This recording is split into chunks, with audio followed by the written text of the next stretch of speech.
What's good, YouTube? It's your boy Humble. We're back at you guys with another video. It's never easy when you actually sit here and watch your team take a loss, but Miami Dolphins failed today, 28-27. Tua finished the game with 234 and a touchdown. Kyler Murray had 307, 2 touchdowns. It's really not worth going over all the numbers at all, for real. But for the life of me, the first half started off decent. We should have actually cashed in that field goal possession and got a touchdown for that, but that's neither here nor there. We had untimely fumbles, we had drop passes, we had a safety that really wasn't Tua's fault. It was a high ass snap that he couldn't get to, and then he pushed the ball in the back of the end zone. Without those 2 points we freely given to them, we beat them by 1 point today. But that's neither here nor there. All the last 4 games, the defense was playing outstanding ball. Like, they was lighting teams up. Granted, most of the teams they played didn't have an explosive offense. So they were looking like a pretty dominant defense. But boy, oh boy, does things change. They went up against Arizona, who's not that great offensively, but they're pretty damn solid offensive unit. And what happened? McBride and Marvin Harrison Jr., the only 2 players that hurt us today, went off for 100 yards apiece. McBride had 124 and Marvin Harrison Jr. had 111. And he continuously made difficult catches. The touchdown pass. Why the hell would Jay Ramsey get beat like that is beyond me. In the back of the end zone, he basically got beat on the damn crossing route, and Marvin Harrison basically caught that motherfucker right within the end zone and slid out of it like it was nothing. Then he made a timely catch on Smith and Poyer. He was destroying our secondary like they wasn't even standing there. Leave it alone. Now offensively, Tua, he's got to get us more touchdowns. We got to get touchdowns. Like I think we got 2 rushing touchdowns today. He had a passing touchdown on the A-chain. It was nice to see Hill and Water get involved in the offense. It was also nice to see Jonnu. But we cannot kill ourselves with what we did today. Okay. Offensively, we got to score. We got to get up to 30, 35, maybe 40 points a game now for situations like this. Like when the defense can't actually hold a team or suffocate a team, then we got to go out there and do what we got to do to score. I don't like this manila play calling that was going on either. Why the hell are you calling? First of all, you call 2 play actions to the strong side of him, but then they send a blitz to the strong side, which eliminates him from rolling out, and then all of a sudden, he's basically forced to throw it underneath. I hate that. Also hated the fact that Waddle dropped a few passes. I think Reed caught everything that was thrown at him. He didn't drop a ball today. But we had a pretty balanced attack. It's just defensively, they gave up on us. They really gave up. And it just blew my mind. Like, y'all have been begging the offense to score for weeks. We spot you a 20-10 lead. And then, of course, that safety, that botch happened. Then Arizona go down there and score. We go back up by 8 because it was 27 to.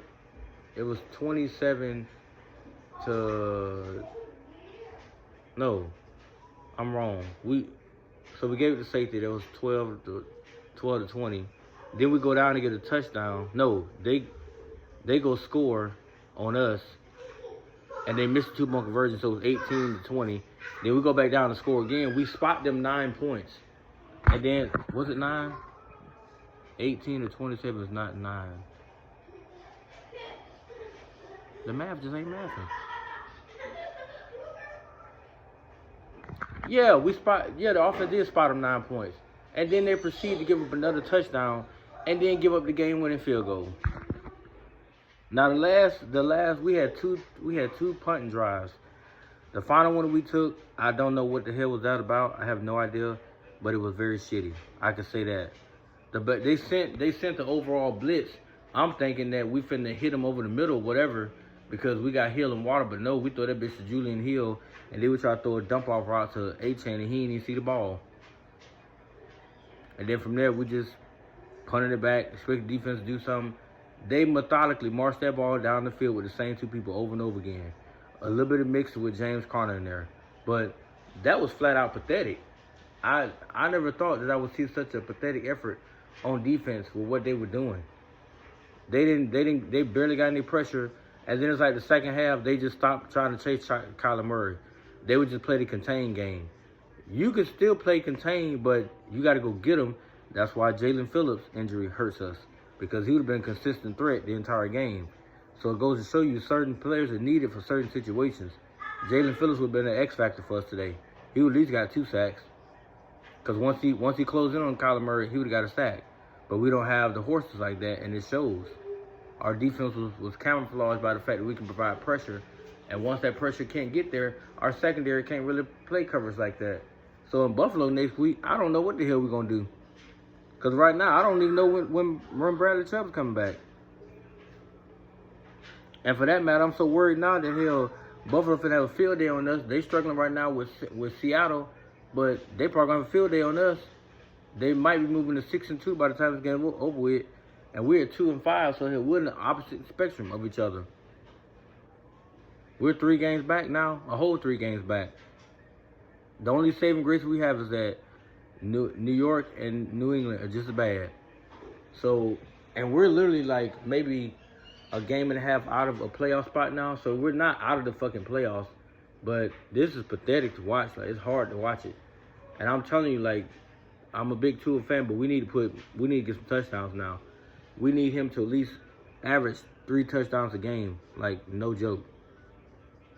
Because now it's getting to a point now to where it's becoming like hard to watch when he basically get him down the field, but then he's not allowed to get him in the end zone because they want to run it in. I got it, granted, yes, got that.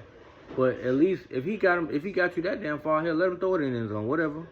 They can get creative. Like, but the only thing I didn't like, I think on that field goal possession, instead of putting Tyreek, instead of isolating Tyreek for a fade route, get it to Odell Beckham or get it to another receiver that's got the height. That's how you beat teams like Arizona, because we would have been up 14-0. Right? Arizona scored, yes, but that 14 points would have manifested to us getting 21. Instead of it being 12-20, it would have been 21-12. It's still 9 points. Then we went up, then they scored again to make it 24. No, they got a touchdown to make it 18, so it would have been 18-21. We would make down and scored again, we would have been back up by 9. So instead, it would have been 28-18, so we would have been back up by 10. Which means the final score probably been like, more than likely 31-28 would beat them. So those little tidbits do matter, because it determines games. So now, after the Buffalo game, we have a lot of teams with losing records. We got to go get these W's. We got to go get them.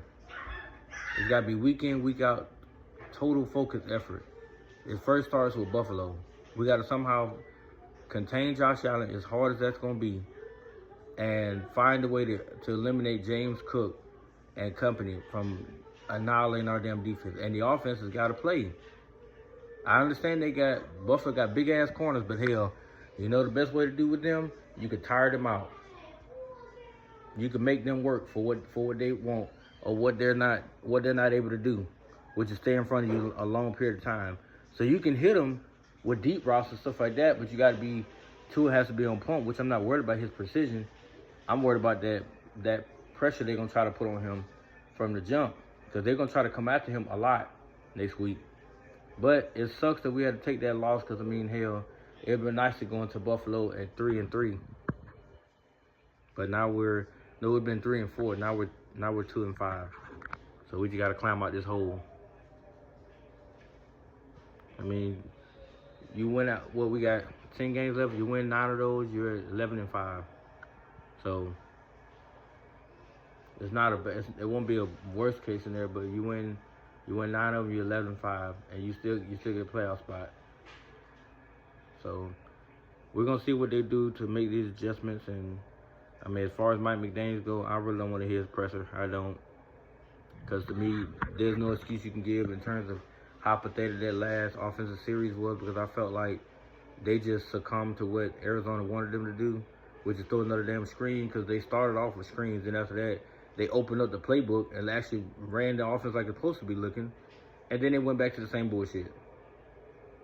So I just want to know why did we go back to that? What's the point of that? If they bring pressure, you punish them. Because we could have, if we had got that first down, we would have ran that clock all the way out, damn near all the way out, and if we get a touchdown, the game is over. Because it would have been 35 to 26. Game is over. They ain't coming back no more. But let me know what y'all think, because I already know it's going to be the two of people talking about, well, he didn't do this and he didn't do that. So I'm waiting to hear it this time. But like, comment, subscribe. Appreciate the support, and see you guys in the next one. Peace.